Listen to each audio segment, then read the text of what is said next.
جنت کی لڑکی اللہ نے مٹی سے نہیں بنائی، یہ انگوٹھے سے یہاں تک زعفران، گھٹنے سے چھاتی تک مشک، چھاتی سے گردن تک عنبر، گردن سے سر تک کافور، 130 فٹ قد ہے، 130 فٹ لمبے بال ہیں، یوں آتے ہیں آبشار کی طرح، اور پاؤں کی ایڑیوں کا بوسہ لیتے ہیں، اور وہ جو فراق پہنتی ہے وہ 3 میل کے دائرے میں گھومتا ہے، 3 میل۔ جو شاہی خاندان میں شادیاں ہوتی ہیں تو وہ لمبا 25 فٹ کا ان کا فراق اور وہ غرارہ بنا ہوتا ہے، تو میرے نبی نے فرمایا 3 میل کے دائرے میں اس کا لباس گھومے گا۔ اس کو اٹھائے گی کیسے؟ ہم بھی 100 جوڑے پہنیں گے، بس قربان جاؤ، پہن رہے ہیں پھر اتار رہے ہیں۔ اگر 100 جوڑے پہننے پڑ گئے جنت میں تھا موٹے تھا رہ گیا نا اتھے ہی، اور 100 جوڑے اتارنے پڑیں تو پوری جنت میں ایک بیگ نہیں جس میں وہ ڈال دیں، پوری جنت میں واشنگ مشین نہیں ہے جس میں ڈال دیں، تو میں قربان جاؤں تم صرف ارادہ کرو گے کپڑے بدلنے کا۔ ارے میں جب پچھلی دفعہ آیا تھا نا تو ایک نوجوان تھا، پتہ نہیں وہ کہاں ہے کہاں نہیں، مجھے شکل تو تھوڑی بہت یاد ہے، مجھے کہنے لگا ساؤتھ افریقہ از جنت جنت۔ میں نے کہا پاگل تو جنت کو جانتا ہی نہیں ہے، تو نے تو جنت کی انسلٹ کر دی۔ ارے بیوقوف، تجھے جنت کا پتہ ہی کوئی نہیں، تو ساؤتھ افریقہ کو کہہ رہا ہے ساؤتھ افریقہ از جنت جنت 2 دفعہ۔ آپ ارادہ کریں گے کپڑے بدلنے، اللہ کی قسم اگلے 100 جوڑے غائب ہو جائیں گے اور نئے 100 جوڑے آپ کو پہناوا آ چکا ہوگا۔ نہ آپ کو پہننے کے لیے خود کرنا پڑے گا، نہ اتارنے کے لیے کرنا پڑے گا، صرف ارادے پر اگلے آ گئے، نئے آ گئے، پرانے غائب۔ کس کو دینے ہیں؟ کون دھوئے گا؟ ہے سب بادشاہ ہیں جنت، سارے بادشاہ ہیں۔ نیند بھی کوئی نہیں ہے، نیند بڑی اچھی چیز ہے دنیا میں، جنت میں نیند نہیں ہے۔ میرے نبی نے فرمایا اس لیے نہیں ہے کہ نیند اور موت بہنیں ہیں، النوم اخت الموت، جب موت گئی تو اس کی بہن بھی گئی، کچھ بھی نہیں، ہمیشہ جاگتے، کھیلتے کودتے، کھاتے پیتے۔ تو وہ کہے گی وہ کہے گا تو کون ہے؟ وہ کہے گی میں آپ کی بیگم۔ پھر وہ آگے بڑھے گا تو اس کو گلے لگائے گا، یہ جو گلے لگائے گا، میرے نبی نے فرمایا مقدار عمرہ من الدنیا 70 سال اس کے گلے لگا رہے گا، 70 سال۔ یہ میں نے آپ کو سب سے جنت کا چھوٹا درجہ، اپارٹمنٹ آف جنت آپ کو بتایا، تو وہ اوپر والی جنت کیسی ہوگی؟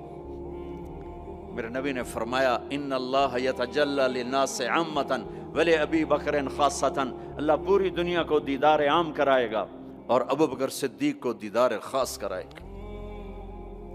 تو میرے بھائیوں، میرے عزیزوں، راستہ ایک ہی ہے اللہ تک جانے کا اور جنت کو پانے کا اور دنیا کو جنت بنانے کا، محمد الرسول اللہ، جناب رسول پاک صلی اللہ علیہ وسلم کی مبارک زندگی کو اپنا لینا۔ یہ واحد نبی ہے جن کی زندگی کی ہر شے محفوظ ہے، کوئی نبی ایسا نہیں جس کا کچھ محفوظ ہو، یہ واحد نبی ہیں جن کی ہر شے محفوظ ہے۔ اگر ہمیں اپنے نبی کی بکریوں کا نام نہ آتا ہو تو کوئی فرق ہے شریعت؟ اگر مجھے اپنے نبی کی بکریوں کا نام نہیں آتا تو اس میں کوئی جنت دوزخ کا فیصلہ تو کوئی نہیں، لیکن میرے اللہ کا پیار ہے، میرے نبی نے جو بکریاں رکھی اللہ نے ان کے نام بھی ہم تک پہنچا دی، عجوہ، سقیہ، زمزم، برکہ، ورثہ، اطلال، اطراف، کمرا، غیثہ، یہ 9 بکریاں میرے نبی کی تھیں، اور 10واں ان میں بکرا تھا نسل بڑھانے کے لیے، اس کا نام تھا یمن، اور ان کو چرانے والی تھی ام ایمن، اور اس میں آپ کی بکری کمرا آپ کی زندگی میں مر گئی، باقی جو 8 تھیں آپ کے وفات کے بعد بھی زندہ رہیں۔ میرے اللہ نے اپنے حبیب کو اس طرح ہم تک پہنچایا۔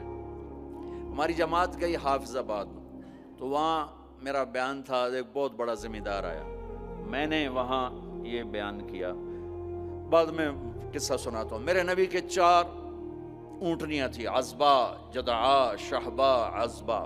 میرے نبی کے 2 اونٹ تھے، عسکر اور ثعلب، 2 گدھے تھے، غفیر، یعفور، 2 خچر تھے، دلدل، فضہ، گھوڑے زیادہ تھے اور خوبصورت تھے۔ میرے نبی پیدل چلے، میرے نبی گدھے پر چڑھے، میرے نبی خچر پر چلے، میرے نبی اونٹ پہ چڑھے، میرے نبی عالی شان گھوڑوں پہ چڑھے، اپنی امت کو سب کو راستہ دے دیا۔ مالدار اچھی گاڑی لینا چاہے تو لے لے، متوسط درمیانی مڈل مین اپنی مڈل والی گاڑی لینا چاہے تو لے لے، پیدل چلنا چاہے تو چلے، اور کھوتے پہ چلنا ہے تو جیسے سائیکل پہ چلنا ہے۔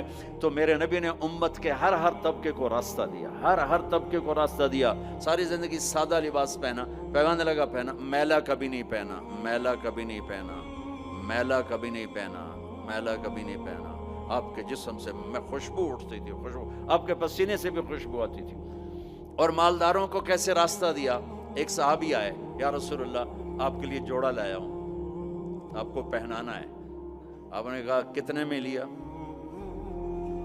پاکستان میں جو ایک اونٹ ہے، ایک اونٹ وہ کوئی 2 لاکھ کا، تھکا ہوا مریل سا اونٹ 2 لاکھ کا ملتا ہے۔ تو کہنے لگے یا رسول اللہ 27 اونٹ دے کے جوڑا خریدا ہے، 27 اونٹ، یعنی پاکستان کا 54 لاکھ، 54 لاکھ کا، ریشمی نہیں تھا، ورنہ تو آپ پہنتے ہی نہیں، ریشمی نہیں تھا۔ اس پہ کیا کام ہوا تھا واللہ عالم۔ آپ نے یہ نہیں کہا میں نہیں پہنتا، لے جاؤ، اسراف ہے۔ آپ نے پہنا، تھوڑی دیر اس کو پہن کے بیٹھے، پھر اتار کے آگے دے دیا، اپنی امت کے مالداروں کو بھی راستہ دے دیا۔ یہ سنت نہیں، اجازت ہے۔ کوئی اگر اچھا لباس پہنے، کوئی اچھی گاڑی رکھے تو اس پر فتوے نہ ٹھوکو، میرے نبی نے بھی کیا ہے۔ ایک صحابی آئے، یا رسول اللہ آپ کو مغز کھلانا ہے، مغز، یہ جو اس میں کھوپڑی میں ہوتا ہے نا، ہمیں کر کھلا دو۔ تو اگلے دن اتنے بڑے بڑے دیگڑے اٹھائے ہوئے دیگ سے، آپ نے کہا یہ کیا؟ کہ یا رسول اللہ میرا جی تھا کہ آپ کو کھلانا ہے، تو میں نے 100 اونٹ ذبح کر کے صرف ان کا مغز نکال کے پکایا ہے، آپ بھی کھائیں، ساتھیوں کو بھی کھلائیں۔ آپ نے نہیں کہا بڑا اسراف کیا تو نے، آپ نے شاباش دی، ہاں یہ سخاوت ہے۔ شریعت نے جہاں تکلف کی اجازت دی وہاں تکلف جائز ہے، جہاں سادگی کا وہاں شادی میں تکلف جائز ہے، تکلف کیا۔ میرے نبی نے حضرت زینب کے ولیمہ پورے مدینے کو کھلایا، پورے مدینہ کی آبادی 5000 سے اوپر تھی، سب آ کے کھا کے گئے۔ تو میرے نبی کے گھوڑے سجل، سکب، سبحہ، مرتجل، مرتجز، لزاز، تراز، لحیف، یعصوب، یعبوب، یہ میرے نبی کے گھوڑوں کے نام۔ جس اللہ نے ہمیں اس کے گھوڑوں کے نام بھی پہنچائے ہوں، ان کی زندگی نہیں پہنچائی۔ ہاتھ جوڑتا ہوں، اپنے نبی کی زندگی پڑھو، اپنے نبی کی زندگی پڑھو۔ تم چلتے پھرتے محمدی نظر آنے چاہیے، ہماری پہچان ہونی چاہیے، ہماری پہچان ہونی چاہیے۔